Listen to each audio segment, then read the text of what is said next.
Before I start the meeting, just wanted to let you know the mayor will be joining us shortly. They're at an activity award ceremony for over at the county commission, but they will be joining us shortly. So I'll be starting the meeting before as they get here. I now call the April 4th, 2017 April Council meeting to order. Would council members please denote your presence by depressing your yes switch?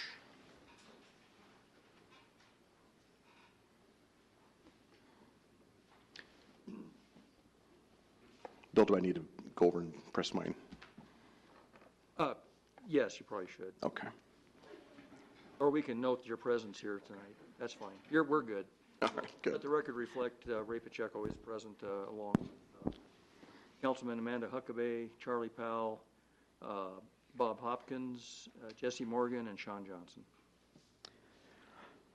The chair would also entertain a motion by minute action to excuse the absence of Mayor Keneen Humphrey and Councilman Chris Walsh. And also... and Councilman Todd Murphy. So moved. Second. Please cast your vote. Please record the vote. With all members voting aye, the motion passes. Council meetings are also televised and can be viewed on cable channel 192 for our meetings. So if we have any kids that would like to, anybody here that would like to do the Pledge of Allegiance?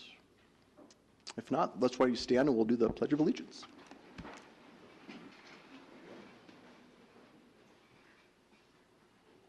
I pledge allegiance to the flag of the United States of America and to the republic for which it stands, one nation under God, indivisible, with liberty and justice for all.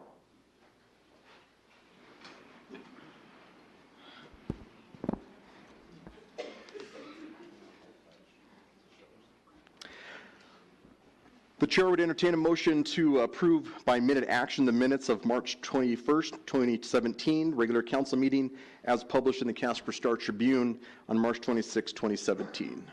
So moved. Moved by Councilman Morgan. Second. Seconded by Councilman Powell. Are there any corrections?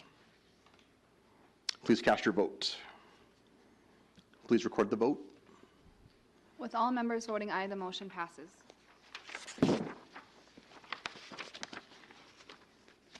The chair would entertain a motion to approve by minute action the April 4th, 2017 bills and claims as audited by City Manager McDonald. So moved. Second. Moved by Councilman Johnson, seconded by Councilman Hopkins, sorry. Any abstentions? Please cast your vote. Please record the vote. With all members voting aye, the motion passes. And now we'd like to move on to our bright spots in our community. We are pleased to welcome representatives from the Serve Wyoming tonight. Is there anyone that would like to share about your efforts? Hello, Mrs. Daly Cummings. Hello, Mr. Pacheco and council members.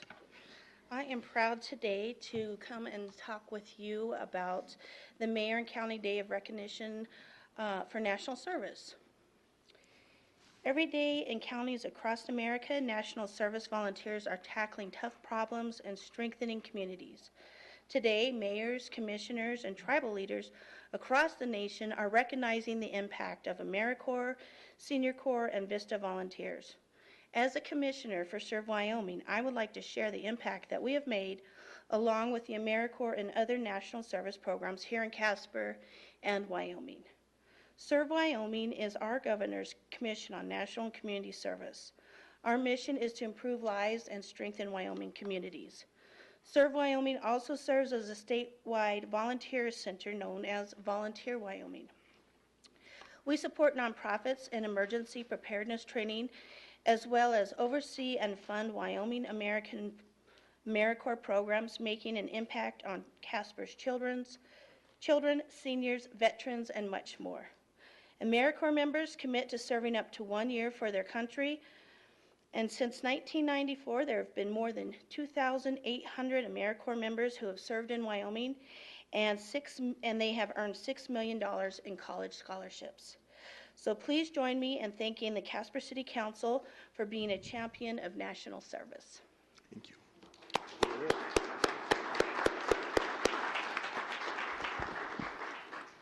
If you wouldn't mind, Council, I'd like to recognize some other members of our National Service team, if you guys wouldn't mind standing. With us here today are members of the Senior Corps, if maybe you want to raise your hand. These are people serving in our community, and AmeriCorps Vista. Thank you.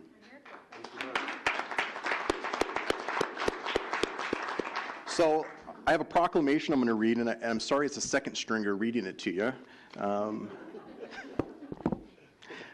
As I'm thrown into the lion den. But why don't you guys come on up while I read the proclamation, or come up right behind me, Melissa. Yeah, we need everybody. Yes. And the Corps too, please. Do you have your camera, Tanya?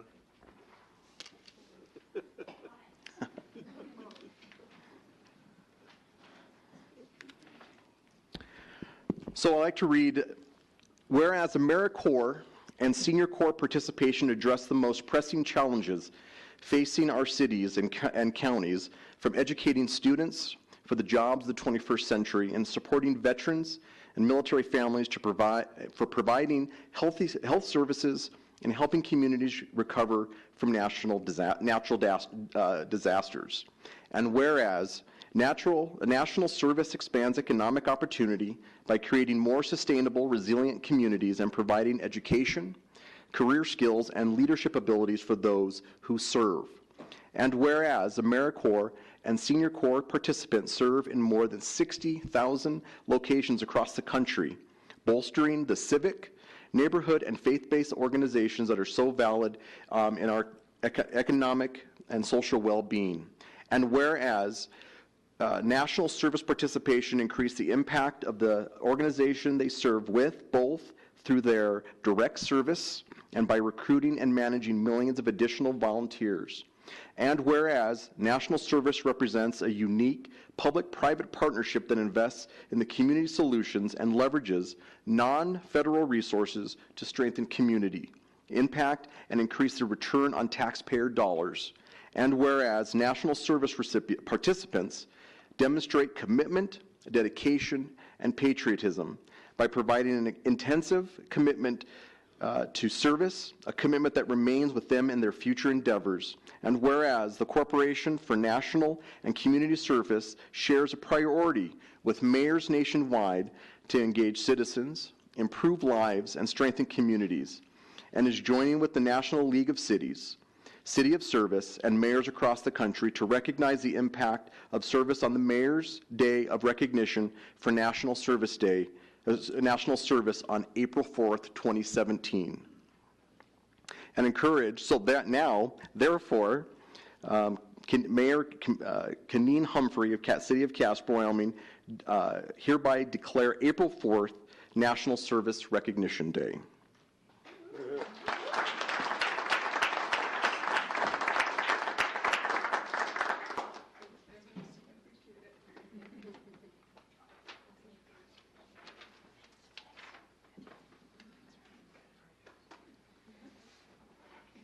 Thank you, guys.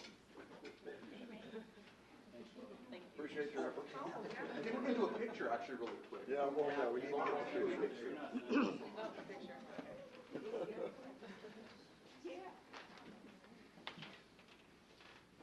Are we close enough?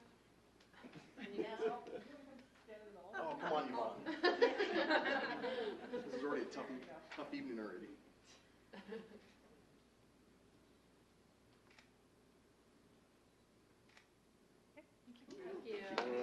Nice one.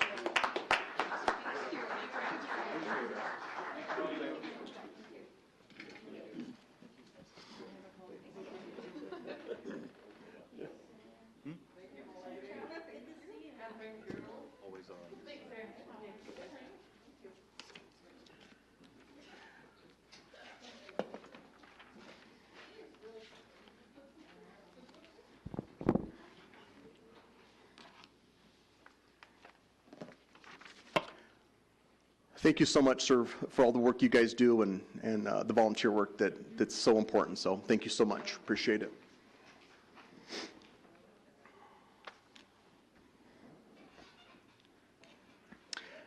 So now, please read the consent agenda titles.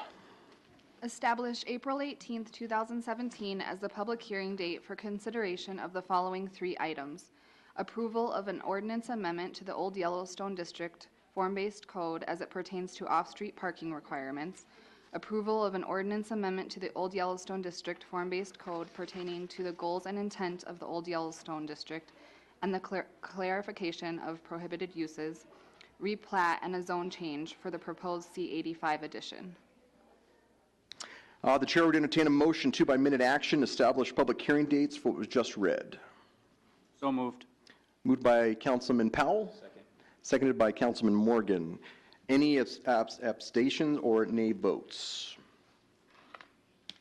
Please cast your vote. Please record the vote. With all members voting aye, the motion passes. And let the record reflect, I believe, Mr. Pacheco, Yes. is that a yes vote? Yes, correct. Thank you.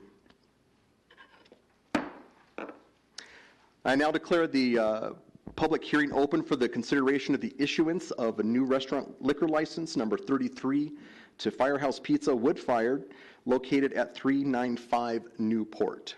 City Attorney, do you have any exhibits? Yes, I do, Your Honor. I have 4 exhibits for this item. Exhibit number 1 being correspondence from Tracy Belser to V.H. McDonald, dated March 9th, 2017. Exhibit number 2, that being the affidavit of publication as published in the Casper Star-Tribune, dated March 27th, 2017. Exhibit number 3, that being an affidavit of website publication as published on the City of Casper website, dated March 9th, 2017.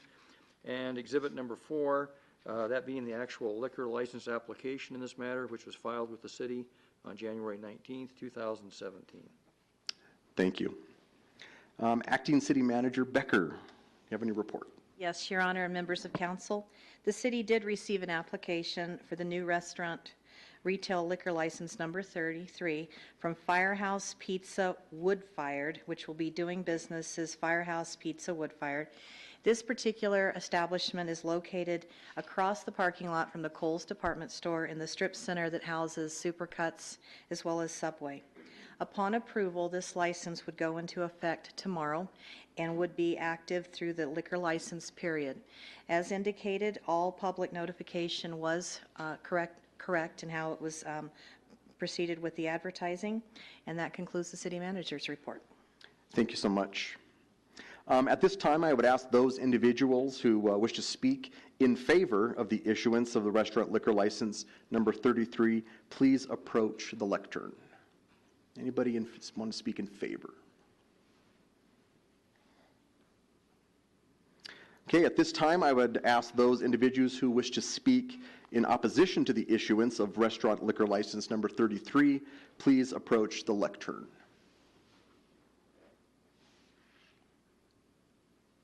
There being no others to speak for or against the issuance of restaurant liquor license number 33, I now declare the public hearing closed.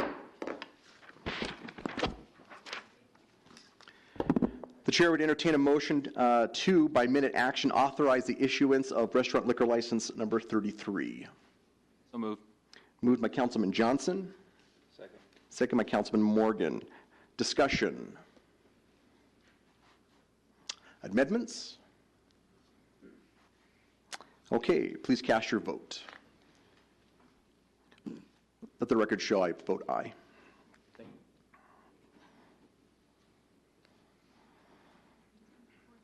Yes. And record the vote?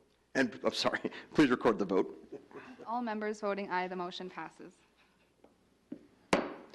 I now declare the public hearing open for the consideration of the transfer of ownership and location for retail liquor license number 8 for Z Financial Administration and Management, Inc., located at 1121 Wilkins Circle, to Good To Go Stores, LLC, doing business as Good To Go, located at 1968 East Yellowstone Highway. City Attorney, do you have any exhibits? I do, Your Honor. I have 4 exhibits for this item also. Exhibit number 1 being correspondence from Tracy L. Belser to V.H. McDonald dated March 16th, 2017. Exhibit number 2 being the affidavit of publication as published in the Casper Star Tribune dated March 27th, 2017.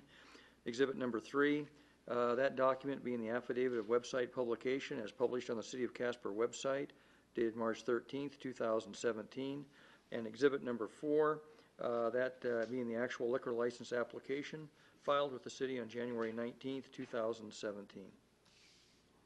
Thank you. Acting City Manager Becker, do you have a report?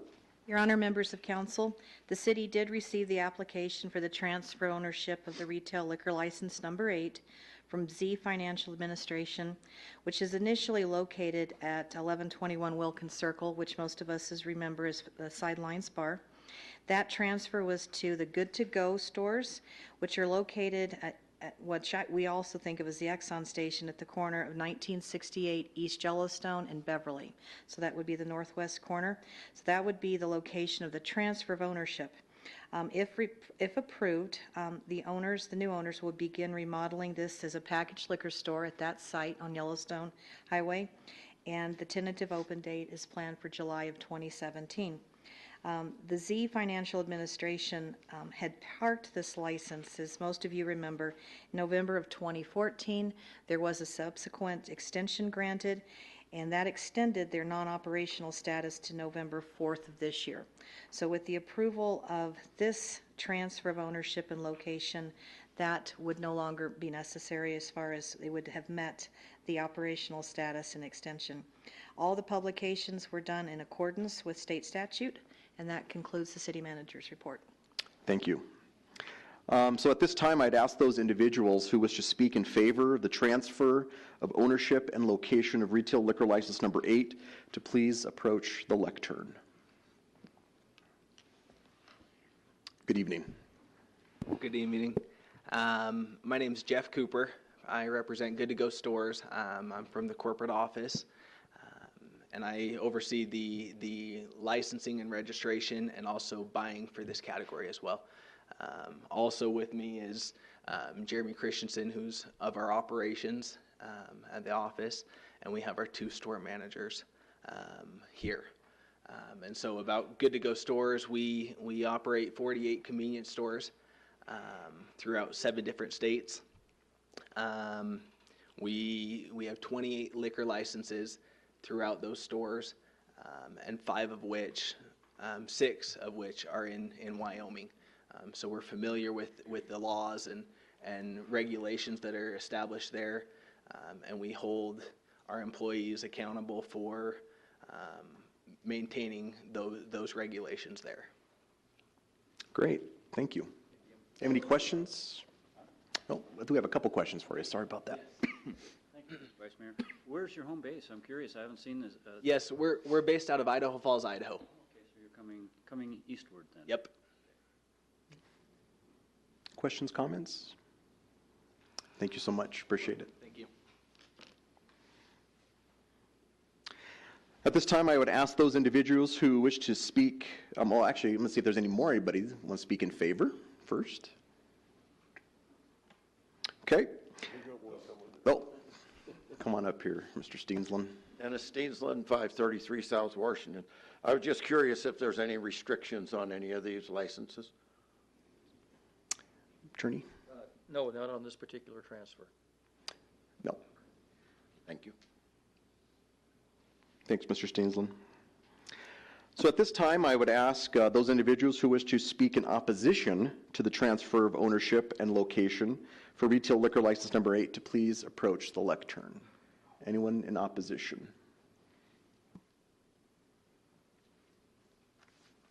There being no one or no others to speak for or against the transfer of ownership and location for retail liquor license number 8, I now declare the public hearing closed. The chair would entertain a motion to, by minute action, authorize the transfer of ownership and location to retail liquor license number 8 for Z Financial Administration and Management, Inc., located at 1121 Wilkins Circle to Good to Go Stores, LLC, doing business as Good to Go, located at 1968 East Yellowstone Highway. Moved by Councilman Hopkins. Second. Seconded by Councilman Powell. Discussion. Amendments. I have a comment, Mr. Vice Mayor. Yes. I think someone could write a very interesting documentary on the history of this particular license. A lot has happened. Not pointing fingers at anyone, but it's a much-traveled. A much-traveled document. No further discussion or amendments, so please cast your vote. Let the record show that I vote aye. Please record the vote. With all members voting aye, the motion passes. Yes, we'll take a brief recess to hand over the power back to the mayor. I believe she's here. I'm sure I saw him come in then.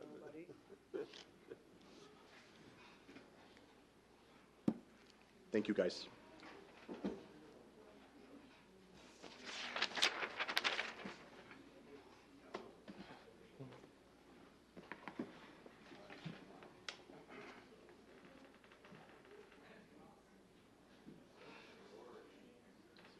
Weird things. Weird things. I don't know.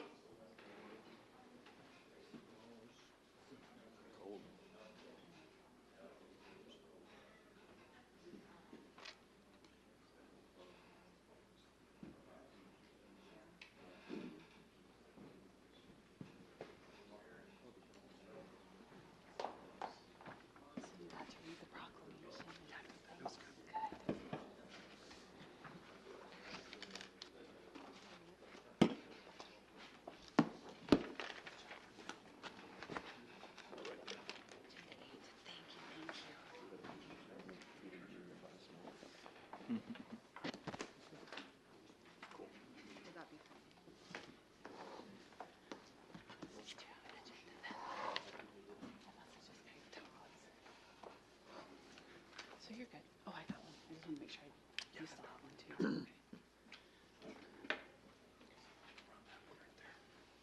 Number 8? Yeah. Okay, perfect. You adjourned us with the gavel and everything? No. Okay, sorry folks, thanks for letting us make a late entry. Councilman Walsh and I had the honor of heading over to a county commission office to see some of our kids be honored back from Afghanistan. So special night over at the commission, so thank you for letting us be over there. Oh no, go ahead.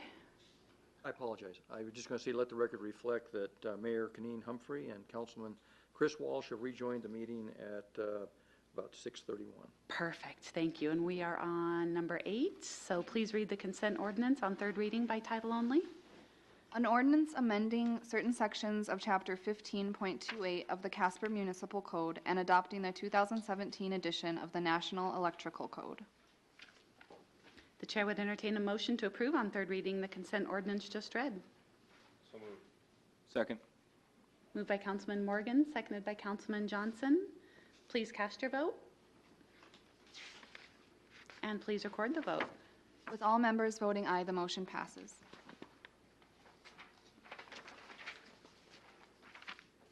Please read the consent ordinance on second reading by title only. An ordinance approving a replat and establishing zoning for the proposed Lot 7, Block 200 in the city of Casper, Wyoming. The chair would entertain a motion to approve on second reading the consent ordinance just read. So moved. Second. Moved by Councilman Hopkins, seconded by Councilman Walsh. Please cast your vote, and please record the vote. And there we go. With all members voting aye, the motion passes. Please read the consent resolutions by title only. Item 10.8.1, a resolution approving a Natrona County plat, Sunburst Acres Major Subdivision. Item 10.8.2, a resolution authorizing a lease agreement with the Casper Air Modelers Association Incorporated of Casper, Wyoming for the operation of the Casper Air Modelers facility. Item 10.8.3, a resolution authorizing a lease agreement with Casper Skeet Club Incorporated of Casper, Wyoming for the operation of the Casper Skeet Shooters facility. The chair would entertain a motion to adopt the consent resolution just read. So moved. Second. Moved by Councilman Morgan, seconded by Councilman Johnson. Abstentions or nay votes? Please cast your vote. And please record the vote. With all members voting aye, the motion passes. Please read the consent minute action titles. Item 11.8.1, acknowledging a name change for retail liquor license number 4 from Mishmash Incorporated, doing business as Karen and Jim's Restaurant, to the Office Bar and Grill Incorporated, doing business as the Office Bar and Grill, located at 520 South Ash Street. Item 11.8.2, approving a change of dispensing room and approving an addition of a patio for retail liquor license number 4, the Office Bar and Grill Incorporated, doing business as the Office Bar and Grill, located at 520 South Ash Street. Item 11.8.3, authorizing the transfer of ownership and location for retail liquor license number 8 for Z Financial Administration. And, oh, actually, we probably don't have to do that. Item 11.8.4, authorizing the renewal of a taxi company license for DNA Turbo Taxi LLC, located at 3030 East 5th Street, Casper, Wyoming. Item 11.8.5, authorizing the purchase of one used remote-controlled slope mower from Stotts Equipment, Evansville, Wyoming, in the estimated total amount of $41,500 for use by the Parks Division. Item 11.8.6, authorizing the discharge of uncollectible accounts receivable balances. The chair would entertain a motion to approve the consent minute action agenda items just read. Second. Moved by Councilman Morgan, seconded by Councilman Johnson. Abstentions or nay votes? Please cast your vote. One more time, Councilman Walsh. And please record the vote. With all members voting aye, the motion passes. Before we get to public comment tonight, I want to share a little bit of information. I was given some copies last night by the Fraternal Order of Police of a survey that was completed of our law enforcement members. We've given out copies to all of council, and I apologize. Hopefully the chief and VH will have their copies. I had those and I was a little bit tardy. This council is committed to transparency, and because of that, we want to share this. So I shared the survey with the press. There are some things in the survey that are a little bit alarming, and I recognize that there are always two sides to every story, but I take this very seriously, as do the rest of the council. This is something that needs to be investigated immediately. We aren't going to take this lightly. I think we're all gravely concerned. This is probably why I don't sleep at night. So with that, are there any other comments from council members? Councilman Walsh. Thank you, Madam Mayor. I received the information just before lunch today, and so I won't comment as to specifics. I want to review it further. Public safety is the primary reason that people gather together for governments, and then they develop their cities. It's wise not to make a rash decision. I will say this, and it's going to be in the press. Men and women of that police department are completely dedicated to the safety of our community. I want to make sure that they have the tools and that they are able to do that.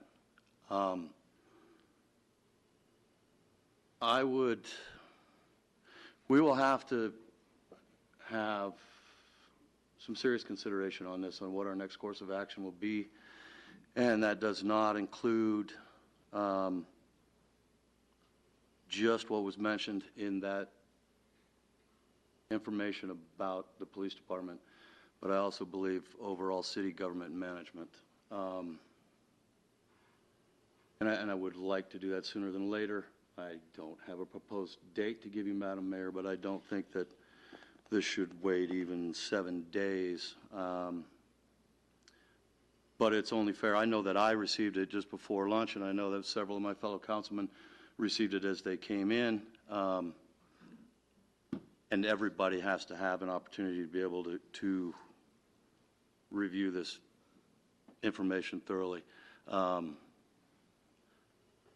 Members of the Casper Police Department, continue to do your jobs and do it well. Exactly the way we would expect you to do it, exactly the way the city deserves it. And we are not deaf to this. Thank you, Madam Mayor. Councilman Huckabee. I'm not surprised by this.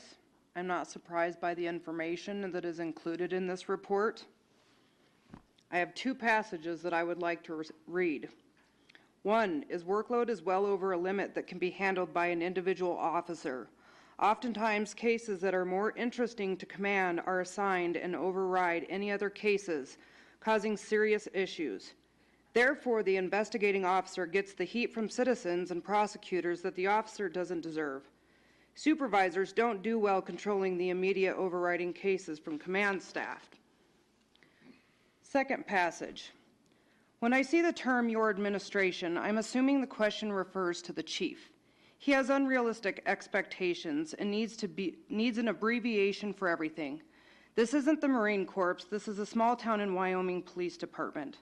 The people of Casper want us to catch bad guys, be friendly and human, not an emotionless robot like Wetzel, and to feel like criminals are scared to break the law. Criminals aren't, though. They haven't been since Wetzel cut the balls off the CPD. He has made officers more scared of his pussy-ass rules, SOPs, directives, etc., than they are of getting shot. CPD officers would rather burn 12.3 hours in their patrol cars sitting in a parking lot than they would going out and being proactive.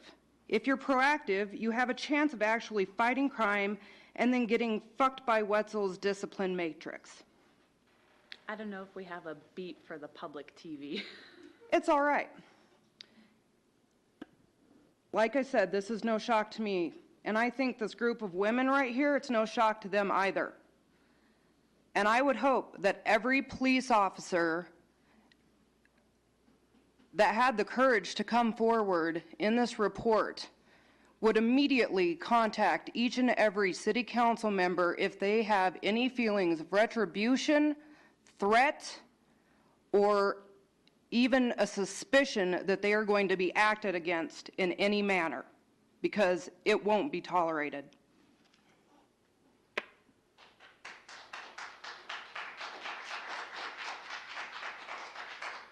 Councilman Pacheco. Obviously, I've read what was in there, and we want to make sure that we are giving due process and having the conversation. What's not going to help is us sitting up here tarring, feathering someone. It's wrong. There is a process that was brought to us on how we do this, on how we talk about it. We have this conversation. But to publicly humiliate someone is not the way to do it. We work together as a council to talk about this. This is some serious things that we need to talk about and deal with as a group. We have to figure out a way to work this out. We're going to have to talk about it, whether that's in some type of other session, but putting it out here for it all to be out here is not okay. There are issues to be dealt with, but for us to have to sit here and do that, I am not okay with that. We are professional people. We run this city as professionals. Any other further comment?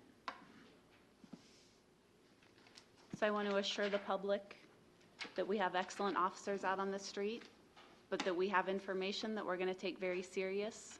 We will listen to both sides fairly, but this isn't something that will be ignored. And I do want to reiterate that retribution definitely will not be tolerated. So with that, I'll invite anybody in the audience who wishes to speak to council to come on down.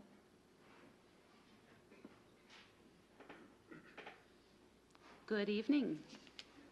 Good evening, Mayor, Members of council, my name's Amy Kidd, 455 Milton Avenue. I had prepared something for tonight, but I'm gonna just rearrange it a little bit in response to this. So let me find my passage here.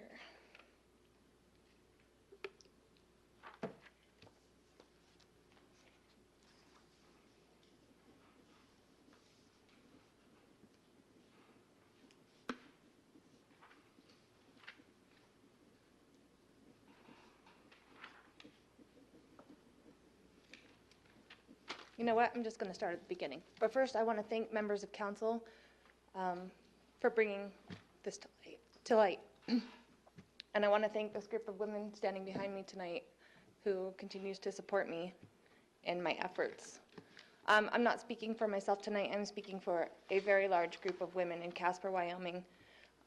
Today, I received 10 different accounts from women who have either been a victim of rape or have been sexually assaulted and were blatantly ignored by the Casper Police Department.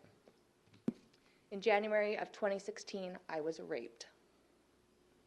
Yesterday afternoon, I laid down to take a nap with my 2 sleeping baby girls before leaving my home to pick up my older children from school. I awoke to a voicemail from Nancy Johnson from the DA's office, and I could not return her phone call quick enough.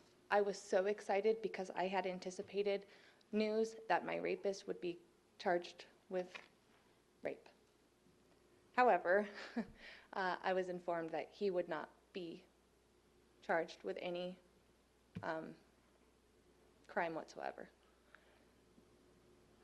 It knocked the wind out of me in such a way I literally collapsed on my floor. I had to hang up on this woman, apologized, and called her back after I composed myself. Of course, I couldn't understand it. I couldn't make sense of it. It was devastating, to say the least. I asked what I should do, and she said she had a 9-page memo written by the district attorney to the Casper Police Department regarding my case and why they were not going to take the case. And I was instructed I could come down to the DA's office to pick that up. I did. In a matter of minutes, I was down at the district attorney's office with my children in tow to pick up this letter. Nancy Johnson with Victim Services at the district attorney's office was not available to me, even though I just spoke with her on the phone.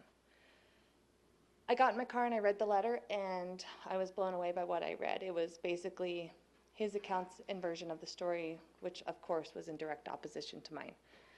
I kind of tried to absorb it, picked up my kids from school, came home, returned a phone call to the district attorney's office again, asking what I could possibly do, and to speak with Nancy, who was not available again. So I left her a voicemail, called back, asked where she was and if she could urgently return my phone call, and was hung up on when I suggested that I possibly retain an attorney because I was told that my investigation was not available to me because it was confidential. Nancy did call me back and did sound sympathetic. I'm not surprised by this because it's just a pattern. The minute you report a crime, it's just from the responding officer all the way up to the district attorney's office. I was lucky in my case. The 2 that responded to my crime were actually awesome cops.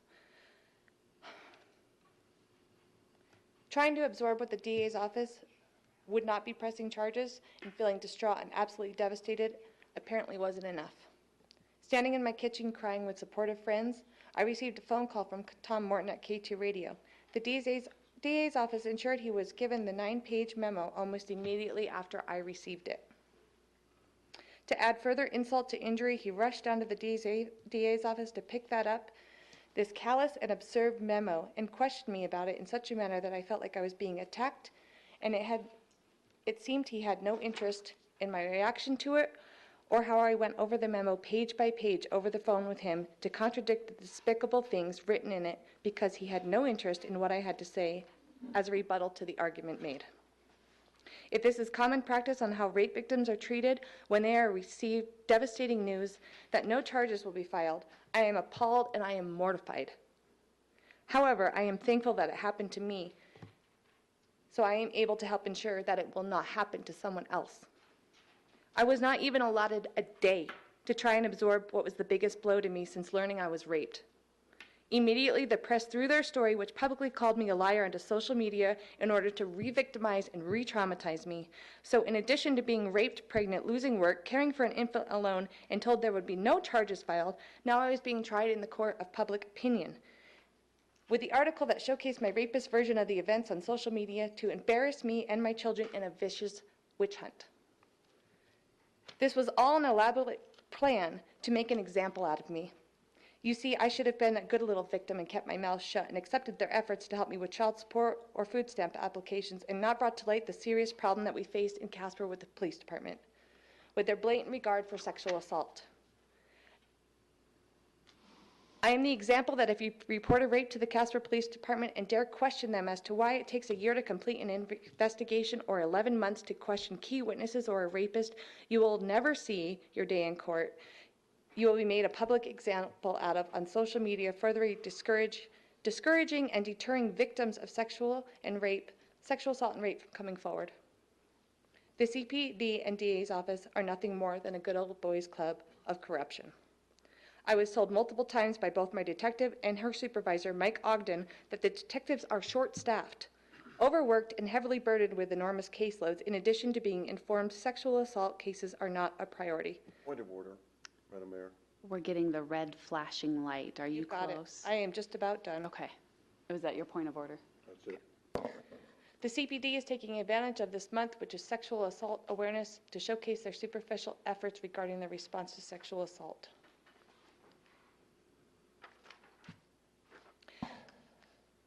Chief Wetzel is nothing more than a schmoozing politician who will say anything to try to save face and cover up his department's incompetence. We better stop there so we don't cross the line. Can I see if council has any questions for you? I would like to submit this Okay. for your viewing, because I feel like there's a lot that needs to be said that I would like to finish saying. So could I hand it to you to hand to council members, please? Thank you. Any questions, comments? Okay. Thank you. Thank you. Is there anyone else in the audience who wishes to speak to council? Good evening. Madam Mayor and City Council, Keith Goodenough, undercover hippie, 333 South Saconee. First, in a departure, I'd like to congratulate you on moving ahead with your different review projects of parts of your bureaucracy. I don't think any group of elected officials likes to get into that because then you have to ask some tough questions. But I congratulate you on moving ahead, and hopefully after the end of this group's term, you'll become known as the Accountability Council. And I had some suggestions on some other areas where you might want to add to your accountability projects that you might incorporate. The first one I thought of was the 1-cent project funding that goes to a variety of organizations in town, and there really isn't much accountability in how they report back to the council on how the money's being spent, or at least that was my experience. And as an example, the council gave 1-cent money to the Masterson project on East Yellowstone, which is an adjunct of the hospital, but I see there's a for sale sign on the Masterson place now, and so if that property is sold, what's the accountability for the money that was appropriated, and does it come back, or does the money that hasn't their share that they haven't got yet, where does that go? And so I think there's some questions there. I think CADA needs some responsibility. All the poor people and the wealthy people of Casper are funding CADA, Casper Area Economic Development Authority now, with their electricity bills, but yet we cannot go to a CADA board meeting and see what they're doing with our money. I was told by the new executive director of CADA that those are not public meetings. The accountability sits one step higher at the Economic Development Joint Powers Board, but that group does not get into any of the specifics. So I personally find it objectionable that I'm helping fund CADA, but I can't go to their meetings. On the Eclipse coordinator, I called a couple days ago to ask her, and she's being paid for with public money. I asked her if I could have a copy of the written plan as to who's going to do what during the big eclipse event. I was told there was no written plan for me to look at. I think that's a mistake. If we're paying somebody to be a coordinator, seems to me it would all be written down, so when the big event happens, the sheriff's office is gonna do this, and the hospital's doing that, and Sean up at the jail is gonna have an open house, or whatever's gonna go on.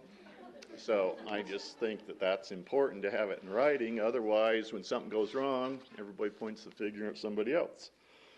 I also think the purchase of the Ames Automotive property as part of the Plaza project should be an accountability issue. And I was asked how much was spent on that piece of property and was told that's not public information, with the implication being it was bought with private money. And I do not know if that is true or not. I was told that the Amico reuse project contributed $50,000 to the purchase of that property because it's in the former refinery zone of influence, so to speak.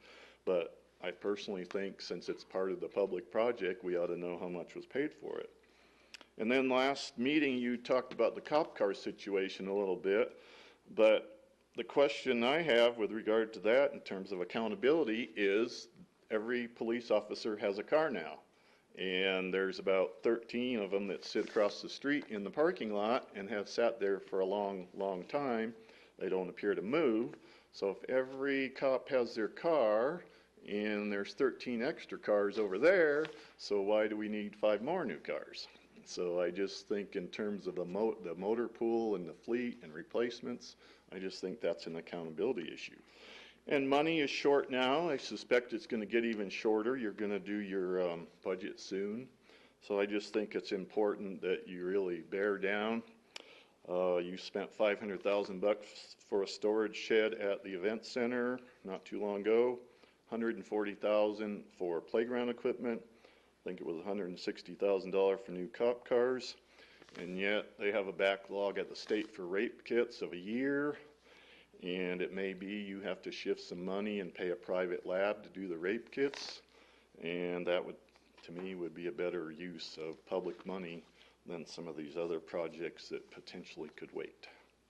So that's my comments for tonight, and thank you for your kind attention. I do have a little bit of feedback. The first accountability that you talked about, kind of with the nonprofits, Ms. Becker's created quite a spreadsheet, I think, with her team on how to measure the outcomes. But even specifically when we're talking budget, we want to see exactly how our money has been spent. And we are going to hold them accountable this time, pretty seriously accountable, actually. So we are moving in the right direction on that one. The city does have kind of a written eclipse response plan. I can't answer for everybody else, but my biggest concern is to make sure that the city has their plan together, and then I'm assuming everybody will coordinate here in the near future, because I'm starting to see lots of invitations for getting together to coordinate. So I think we'll see some progress on that. Ames, I totally can't remember. I have no idea. DDA, okay. And I don't know if Chief Wetzel or if Councilman Walsh can answer why we have extra police cars. Is that in case some break down? Are there people in the station that are doing paperwork and they're parked? Madam Mayor, yeah, my past experience, it could be all the above on those. Now, it also could be that officers are on vacation and training. There needs to be, a police fleet needs to have some spares because cars will go down, they will get crashed, they will become unserviceable. And it could be a combination. The ones that you see stationary could be a combination of cars that people are not taking home, or they're gone for one reason or another. Chief, is there anything you want to add to that? Okay. At least I could answer a couple. Well, thank you very much, Madam Mayor. And Yes. As I recall, we also have some officers that may live outside of the area where they're allowed to take their car. Is that correct? Yeah, and I'm not certain what the current policy was, but it was that we had a mileage limit when I was working there of 5 miles, I believe. Maybe it was 10 outside the city limits, and so then that car has to remain here. thank you, Madam Mayor. I just point out, the council gave 3 million to the DDA, and so if they use that to purchase the Ames property, that would still be public money. The implication is it was private money was used to purchase that, so I think that's, Okay. thank you. Okay. Who else in the audience would like to visit with council?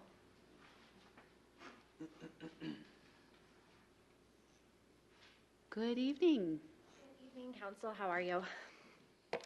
Tamara McNaughton, 2651 Lynn Lane. I've been kind of crafting a statement that I am going to modify, so excuse me if I'm kind of going off my cuff. Over the last 24 hours, I've learned a lot of things about our community, and unfortunately, none of them have really been all that good. I've learned that it seems to be the resounding opinion of not only our neighbors, but those that take an oath to protect and serve us, that if I am to act flirtatious, drink more than I should, or have a pre-established relationship with somebody who ultimately sexually assaults me, that I should just keep quiet about it. I shouldn't report it, I shouldn't talk about it, and I certainly shouldn't bring public attention to myself or others who may be in my shoes. And what a scary precedence this is going to set. Speaking out regarding a sexual assault is not an easy thing to do. The absolute assault on the system that it causes is absolutely indescribable. And sadly, the events that have occurred within the last day will likely discourage victims from coming forward in the future. The decision that was made regarding a very high-profile rape case in our community and the statements that were made in the memo and brought to public attention are nothing short than feeling retaliatory and incredibly biased. D.A. Schaefer stated that due to the victim's inability to remember the events of that evening, it does not establish proof that she was physically helpless. But that, in essence, is exactly what happens when someone is too intoxicated to consent to having sex or is administered the date rape drug. They have no memory of the events that occur, and they certainly are not capable of making a decision, much less consenting to consensual intercourse. This statement and this decision has opened the door for perpetrators in the future to now use the argument, she doesn't remember, she absolutely consented. In one of the texts that was described from the victim, she stated something along the lines of, "You were nothing more than a friend. I would have never engaged with sexual intercourse with you." But that was not enough for them to question what happened that night. The inconsistencies that surround the case, while I understand they exist, what we are looking at is what happened on that evening, what happened the night of January 29th, and the most outrageous inconsistencies revolve around what happened when the victim returned to her home. Again, like I said, this is going to set a very scary precedence for our community.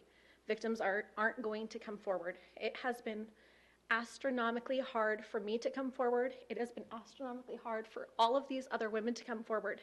And the precedence that is being created in that memo is just going to make it harder. But I wanted to sincerely thank all of you from the bottom of my heart for moving forward in the way that you guys have, with the zest and enthusiasm to bring these very real problems to light.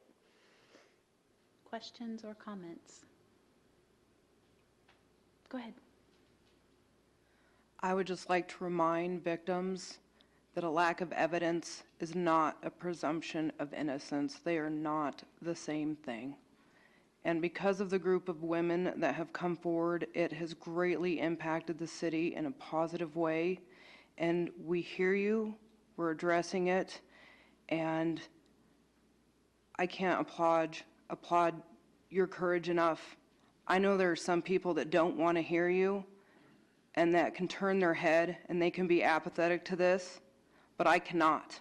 I too am a victim, and listening to your stories re-victimizes me every day. But you know what? It's worth it, because without people to address this, nothing is going to change. And I can promise you, things will change. Anyone else? Okay, thank you. Who else would like to speak to council? Good evening, sir. And it's Steve again, 533 South Washington. Last time we talked about this social justice thing, sexual justice, and Huckabee and Caneen were going to go to the meeting, and my thoughts were the whole council should be asked to go to that meeting, and it shouldn't have been an hour and a half, it should have been 3 hours. But this issue is not going to go away, and it's a legitimate issue, I guess. Well, I don't guess, it's a legitimate issue. But anyway, I would suggest the whole council go to that meeting to keep up on what's going on. You can bet all the girls will be there. Anyway, it doesn't tie in with this letter or anything. This was thoughts I had a week ago. And Mr. Steensland, you're talking about the sexual assault forum at 7 o'clock Thursday at Durham Hall, I believe. Right, right. I just wanted to get that reminder out there. That's the only one that fits in tonight. I had some other issues, but they don't fit in tonight. Thank you very much. Thank you. Anyone else who wishes to speak to council?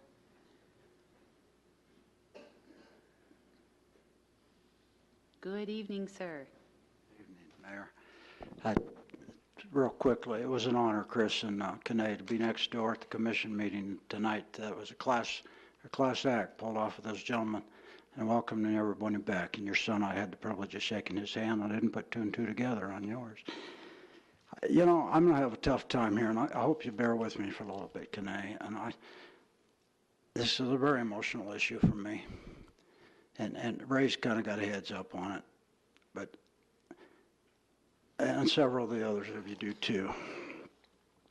Obviously, I come from a very high visibility family. I've been highly visible in this community, both in the business world. Went through some troubled times, but I tell you where they started. They started at the hands of Steve Friel, Mark Trimble, and another unnamed Natrona County Sheriff's Department official. I've forgiven all of them, with the exception of Mark Trimble, which I haven't had the chance to do. Those gentlemen no longer are with us. That gentleman sitting right there, I commend Chris. He inherited a nightmare. I'm here to tell you, you did a commendable job, Chris. You did a commendable job, but you didn't have full support. You started the process. You got rid of a few. I can tell you, I grew up in an environment. I'm going to tell you, my father was the kingpin of Little Chicago. That's a little tough for me to tell you, but I didn't learn this until I took and broke fully. But I was bullied from 1997 forward. My doors were broken down in my house that I bought from the gentleman that is employed by the Natrona County Sheriff's Department. Dysfunctional behavior seemed to surround all around me, but I didn't open up my eyes. I was a pretty naive Catholic boy up until that point. I'm still a very good practicing Christian. I believe in the big guy upstairs. That's why I'm still standing here. But I want to tell you, the first girl, I've been here every night, and I wasn't part of this, but I pay attention to social media. And I'm also going to tell you that denial and enabling are very high on my vocabulary list, and I didn't understand those two words until 1997, when I filed for divorce out of tough love because of what was going on around me. But I'm telling you, there was two factions operating in this police department for years. It goes back to the Little Chicago days. I'm not cracked up. I see my wellness team once a week. I have them come to my home for defensive purposes. For a few of the folks that were mentioned tonight can't come to my door and haul me to WBI. I was hauled there twice. I was held for 6 weeks. It took them 12 days to dry me out of the drugs they pumped into my system. I almost died there. This is a true story. Tom Moten, I hope you're listening. And please don't shut me down, Kane, because I'm here to diffuse a lot of anger of a lot of people. Bob, I can see you weren't happy when I walked in the door. I missed the fireworks. Amanda, I commend you. I jumped on your bandwagon when I read about the Park School incident. I've been with you ever since. You don't stand alone, dear. There's men in this town that are equally victimized. I remember you coming up here before you ran. You said your father said your asset, your biggest liability was your mouth, but you disagreed with him. I disagree the same. I was muted in my family for almost 60 years, 57 to be specific. But it's time to clean up River City. When my door was broke down in 1997 by Steve Frill, Stuart Anderson, and Mark Trimble, and they were going to shoot and kill me, and Steve Frill he brought a throwdown gun with him. I saved myself with a landline and a telephone and Art to work. Art to work, he started the process. Unfortunately, dysfunctional behavior cost him his job. We need to clean up the act here. If we're going to be leaders, we got to be leaders. Our moral compasses seem to get broke at times. Mine's been broke many times. But I speak from the heart, and please let me finish. I just can't let you go too long I because won't, but Miss there's Kidd a might lot of whoop hurting me for folks. There's a cutting her lot of off. hurting folks back here, and I've paid the price, Kane. I have paid the price. I chose not to sue the city. I lost my high-frequency hearing to a stun grenade that was thrown in. Thank God I kicked it. I was tasered over a dozen times. That man is a gentleman. He saved my dignity. You know the story. I wasn't combative at all, but there was a massive cover-up thereafter, and it was out of his hands. I've been bullied, and bullied big time, and I'm a high-profile person. I gave you all my resume. I got involved, okay? I told Art to work, and I called him. I had the battery out of my cell phone because they were after me. I've been shot at 5 times, and a 6th time we're just trying to prove at the gun range on the mountain. I'm not making this stuff up. You can go to the bank on whatever I tell. I have 8,000 over people on the Wyoming early years of the Cowboy State, and on the If You Grew Up in Casper site, there's a great following. It's 12,000 people. I've never been challenged once with the validity of my truthfulness. I owe it to this state to help clean up the act.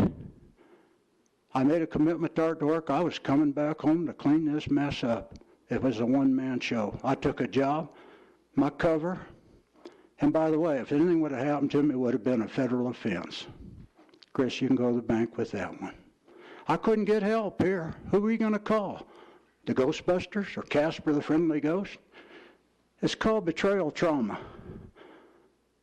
That leads to manic depression, and in my case, it led to PTSD. I was committed twice against my will. Mike Ogden picked me up and hauled me to the hospital, not the hospital, took me right to WBI. I was like every due process. My car got stolen, my 2005 Thunderbird while I was in the hospital. It's still gone. Had 7,000 miles on it, but I was told it was a civil matter. No, it wasn't a civil matter because the parties are all connected. I know you don't want me to They've cut been you caught. off. Let me finish, Kane. Can you make it brief? Okay, you know, we have to lead by example. My sources at the state penitentiary are telling me some things here that aren't very pretty. But, you know, I worked as a decoy from 1997 forward, and I'm still working. I forgave Steve Frill in this back of the room, shook his hand. It was very condescending what was said by you, Kane, and I'm not bad-mouthing you, we're friends, to those girls that night. That was denial, and that was enabling. We're making headway. I got nothing but accolades for Jimmy Wetzel back here. I told Chris at the last meeting, there was a little bad blood. There's no secrets. We got politics internally. That's just people. But they've got to work together. These two guys are going to solve our problem. He started it to get on the roll. Jimmy picked it up. He's a very noble man. I sit back here. You know why I sit next to him, Kane? We debrief. I'm working on the Chris Richardson case. Chris Richardson, father, was a cousin of my most favorite uncle, Dan Blumenshine, was married to Frances Lamont. Tracy Richardson is my namesake, and I'm his godfather. We're about ready to crack that case.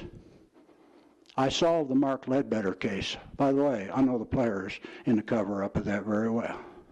Very well. Can you wrap up in 30 seconds for me? I will real quick. Now, come here. Always shut me down when I'm touching into that turf, okay? I know, but I got to keep it fair But for let me everybody. finish. Please let me finish. I'll be more than glad to do this. I've asked you a couple of times to do it in an executive session. But we need, I told Jimmy that night the first girl spoke, I leaned over in his ear, and he'll vouch for me. I said, Jim, you better get proactive and reactive and fast. Because I saw it coming down. I haven't been a part of it. I commend these girls. It takes a lot of courage to come up here and spill your guts. If I tell you what I went through, I'm lucky to still be standing. I made it to Evanston twice. Dave Drell and Larry Middaugh got me out of that mess up there. It's a racket. Took them 12 days so they didn't get caught, but I got debriefed by law enforcement both times at the state hospital. I have nothing but praise for that place. And I happened to be working. I planted the seed in Susan McMurray's ear to include 3 acres of ground in that land swap.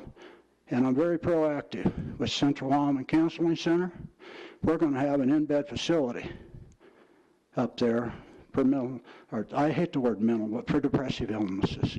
Mickey and Susie paid for the lion's share of the substance and alcohol abuse thing. But depression is rampant, and I got to tell you, because it's a dysfunctional law enforcement group. Jimmy's on top of it. The other thing I told him, appoint a citizens committee. I want on that committee, Mayor, and I'd like an appointment tonight. You make a seat for me, please. I have a lot to say. Bob will tell you I'm the best promoter there is. I want to see this community. I don't want to see it hurting, and I'm not running for office here. I'm telling you, I've had enough. That's why I got proactive. That's why I come to these meetings. And I got to tell you, I had to go outside of the state of Wyoming. Now, why would we hire the head of the DCI? He couldn't even pass a background test to become a U.S. Marshal. I know this. I know more than the chief does, and I know more than Jim, or Chris does. And I have been connected for a long time. My father was under investigation by the FBI forever. And it's tough for me to get up here and tell you this. But I was guilty through association. But I wasn't guilty. There was a party in my family that was. You know, drunks, alcohol, dysfunctionality, prostitution. I got to tell you, that zings. And I crashed. I had a mental breakdown. But I tell you, I'm rock solid right now. Rock solid. Chris will tell you, I put him on a fire truck. He didn't get out of town. I was rock solid that day, wasn't I? I was rock solid today. I'm a pretty tough cookie. I know more about things come to you. When you're a community activist, your phone rings. And I got to tell you, that guy sits there, he listens. That guy listens, he listens, and you darn sure listen. And Charlie, you know my life story, and you listen. And you can call Tabby Masrill tomorrow, and you tell him. You're in the penalty box. Okay? Well, we're going to talk about this. Okay, in that case, you're out of time. Okay, exactly. But we're friends here. We're a community. We're leaders. Okay? Let's step up and let's listen to these girls.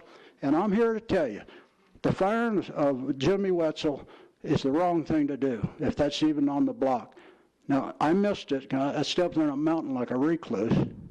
But I come down here, and I get tipped off. So I'm doing my civic duty here. You know, I like to say I didn't serve in the military, but I've served in the darn Citizens League, okay? But let me finish. I'll tell you one last thing. But there's other people that want to talk. I know that, but you know. 5 seconds. Okay, fine. But, you know, when was the last time you spilled your guts out as hard as I have tonight? Okay? That's denial, Bob. We just want to keep it fair okay. for everybody. They're going to say you're I my haven't favorite. gone far enough, can they? I've been told I talk too much. When I start talking conflict of interest and stuff, I get shut down every time. We don't need that, okay? I laid her out. I'm retired. I got nothing to lose. I just don't want to be shot at anymore. Let's belly up. Let's do the job. Let's get rid. Let's roll the heads out of there. Chris, you and Jimmy can get together. You know who the bad dogs are. You got rid of 4 of them already. Let's keep up the good work. There's too many people in that police department. I love policemen, good ones. But I'll close with this, Bob. It's like the hunter that goes through the gate and doesn't close it behind him. He runs it for everybody else. One bad apple in the basket spoils the whole bushel. Do I make sense? Girls, you did the right thing. Keep it up. Thank you. Is there anyone else in the audience who wishes to speak to council? Okay, there being no one else, we're going to go around the table and we will start with Councilman Hopkins. Thank you, Madam Mayor. A couple items I wanted to run by everybody tonight. We've got two things going on. All of them been going on for a while. Both of them been going on for quite a while. We've got the Generation Casper that has been working on some plans for the city. They're going to have a meeting April 13th when they're going to roll out the master plan. And this is going to be here in Chambers, and I would invite everybody to come down to that. This is a draft version. There's still a few things to be worked on yet, but it looks pretty good. The other thing, tomorrow night at the Lyric, we've got the Old YD Brownfields Assessment. This is a program that Casper has been able to round up a little bit of money that will do some testing on some of the properties in OYD. This is a good thing for the people that own properties in OYD to be able to take advantage of this. This is a federal program. They'll come in and they'll do some testing on their own property. And in fact, it's not paid for by the city, it's paid for by federal programs. But it's a brownfield test. This will give you some idea, and it may have the ability to make your property more marketable. That's what we're hoping. That we've pretty well got a good place to work down there, but this is something I'd like to have all the people go down and especially if they have property in OYD, this would be a good thing for you to go to. Tomorrow night, 5:15 at the Lyric. Is that right? Okay. With that, I think that's it for me. Thank you. Okay. Councilman Walsh? Thank you, Madam Mayor. Some of the board actions that I've been involved in, hard to believe it's only Tuesday. We had an emergency session of the water board. It will be putting in a redundancy backflow tank at the water treatment plant. It doesn't have one. The primary tank now is from 1973. So you can see that there's problems there with no redundancy and the age of that and lack of service. So that problem will be corrected. The commission meeting, and me and the mayor had the opportunity to go to. 5 young men just got home from Afghanistan. One of them my son, so of course I'm very proud of him for that. But they put their lives on hold for 9 months for everybody, and I hope you'll understand my tardiness on coming to this meeting. So that, and I think it's a great thing that the council and the commission can both be present for something like that, and I appreciate what the commission did. The Hall of Justice generator, it seems like 1973 was the year for everything, right? Isn't that when Hall of Justice was built, the City Hall was built, water tanks? Anyway, that's the last time the Hall of Justice had a generator, which is the emergency function and power supply for everything over there. The Nerve Center for law enforcement, we voted to replace that today because the old one is routinely failing, doesn't have parts. And then also repaired jail roof problems, and they actually brought in substantially lower bid than we'd initially thought. That brings us to Tuesday now, so we'll see what the rest of the week brings. Okay. Councilman Powell? Thank you, Your Honor. I've been gone, but the panel discussion Thursday has been on my schedule since it was scheduled, and I do appreciate Chief Wetzel's efforts to get that scheduled.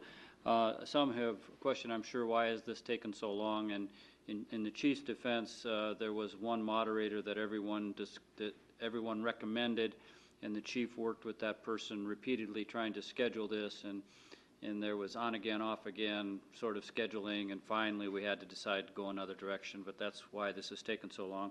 I don't know for certain whether this panel discussion would have taken place had you folks not come forward. I doubt it.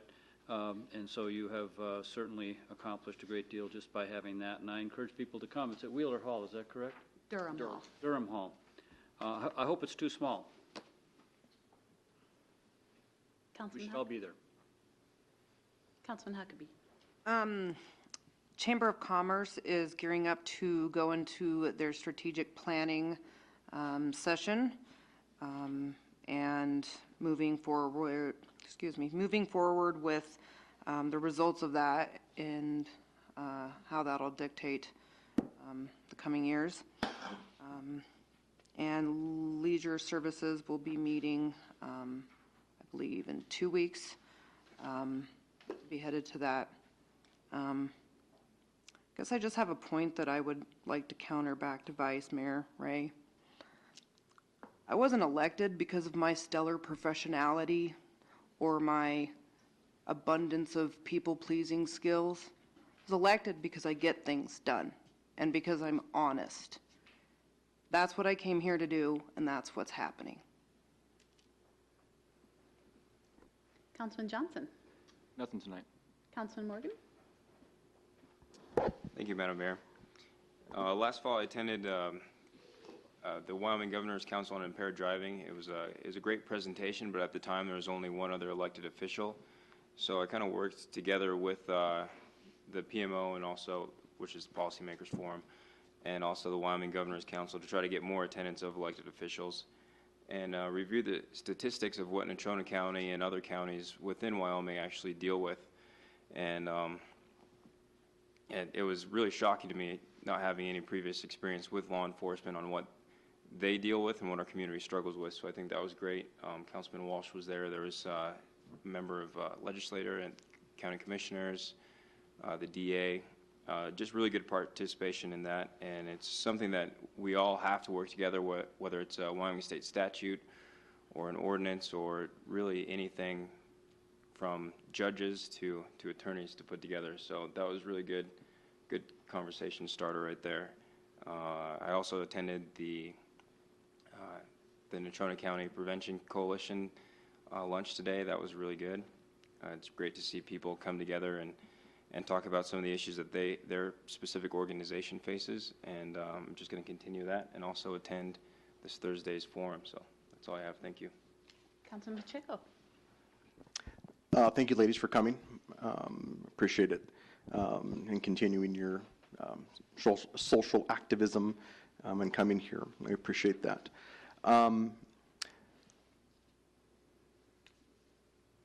I think our community and I think our country has forgotten how to communicate. And I think we've forgotten all the way from the top to the bottom. And you can disagree about how things are going to get done and how things happen. But we've gotten so stuck in our ideologies that we've forgotten that we need to understand where people are coming from and how we do that. I take this seat pretty seriously. I respect the position a great deal. I know my children watch this. When they see it on TV, they like to watch. I know there's other youth that watch this. I take that seriously. I take it seriously because we stand for something, what we do and how we work together. We're in a not in a great way, in a lot of different things going on in this community, in the city. And if we don't start thinking how we communicate, and I said this for years and years and years, we're never going to get anything accomplished. You look at the gridlock in Washington, and I use this as an example all the time. Nothing gets accomplished because the Republicans want this, the Democrats want this. There's no compromise. No one will talk. And if we go down that road in every fashion, anything that we do in this council, if we do not learn how to talk and figure out how we come to a common ground, nothing will get accomplished. And this seat is a big responsibility. And there are days where you get kicked in the gut. Every day you can get kicked in the gut for this. You get raked over the coals. And my point is that this council, this 9-member council, works as hard as they possibly can. And we will not agree on everything. And I don't care if you sit and you look and say, well, they're just doing it for self-interest, or we're not who we say we are. Every single person on this council is here for a reason and wanting to make a difference in the community. And how we do that. We've got to figure out a way to do that, or we're not going to get a dang thing accomplished in this community. So numbers for Hall of Justice meeting, just in case I forget, we can expect invoices, 15,000, I believe is what they're going to do, invoicing us for their first part of their project for the generator, I believe, that was the generator. and then $101,439.18 for a roof at the jail. Sound right?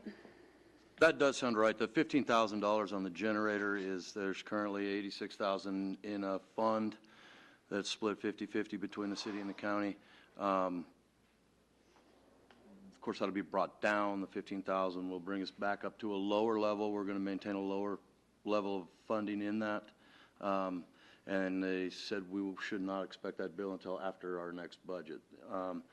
The jail roof, I anticipate we'll see that bill sooner than later, and if I recall, ours is 110,000 share. It's a 60-40 share that we have on the building, and it'll be billed at the end of work, and work is going to be weather contingent right now until it dries out. So I'll give this to you because it's got all the notes and the numbers on it so that I don't lose it. Mercer House is working on a fundraiser, so I have a dinner to go to tomorrow, and I don't know if they're making all that public, but I'm just going to tell you guys there's going to be something pretty exciting coming down for the Mercer House fundraiser. I might need some assistance, so I might have to call on some of my colleagues and people in the audience. Are you going to dance? I'm not dancing, actually. It's something else. Uh-oh. But you can guarantee I'm going to make it fun. Health Department open house for public officials on Thursday from 12 to 1, I believe, if anybody wants to attend that. In Riverton. Is that what you're talking about? No, here locally, our health department. That's okay. One of the ways we're trying to open up communication with CADA is having frequent meetings. I believe we have a CADA meeting with leadership at 4:30 on Monday. Anybody that knows Marilyn Connor over at hospice, she's retiring, so Tuesday the 11th from 5 to 8 is her retirement party. Senior advocacy meeting coming up, I believe, Miss Tanya, on the 12th at 2 o'clock. And Thankful Thursday coming up on the 13th next week, benefiting Big Brothers Big Sisters. Going to be an auction. I'm not going to say what's going to be auctioned off, but y'all better be there because it's going to be fun too. I think that's all the announcements that I have for right now. So with that, the next meetings of the City Council will be a work session to be held at 4:30 p.m. Tuesday, April 11th, 2017 in the Council's meeting room, and a regular Council meeting to be held at 6 p.m. Tuesday, April 18th, 2017 in the Council chambers. The Chair would entertain a motion to adjourn. So moved. Moved by Councilman Johnson, seconded by Councilman Morgan. Please cast your vote. Please record the vote. With all members voting aye, the motion passes. Thank you, and we are adjourned.